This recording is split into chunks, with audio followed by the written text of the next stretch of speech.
Well, slaughterhouses in the state could see costs rise if a proposal by Governor Jim Doyle ends up in the final budget. The governor wants to charge meat processors up to 14 cents per animal killed to pay for more animal health and meat inspectors. The state says the move is necessary to protect the meat industry, but those who bear the burden think it's unfair. Tonight, we hear from both sides. Hain Meatpacking in Kaukauna processes cattle and swine for area farmers. Business is good, but could become more costly under a proposal in Governor Jim Doyle's budget. Obviously, it's going to bring more of a burden. You know, we all work on smaller profit margins, but everything counts. John Hain is also the president of the Wisconsin Association of Meat Processors. The group is opposed to the measure and fears the fee will eventually go up. The fee is, well, like 14 cents an animal right now for cattle.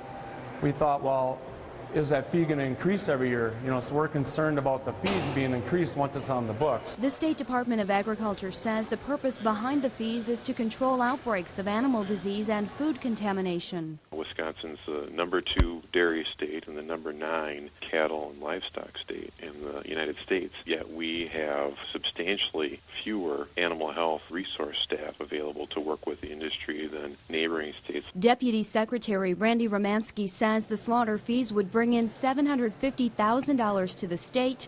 That would pay for 4 animal health inspectors and at least 3 meat safety inspectors. JBS Packerland, one of the larger meat processors in northeast Wisconsin, says specifically taxing industry to pay for something in the budget is a slippery slope. The things that they're trying to fund certainly are very meritorious.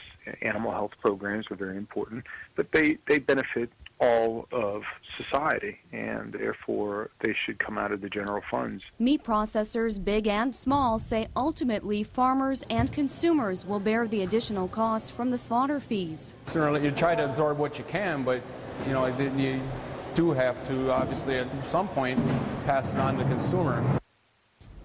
The slaughter fees proposal is part of Governor Jim Doyle's version of the budget. It will only go into effect if it ends up in the final budget version.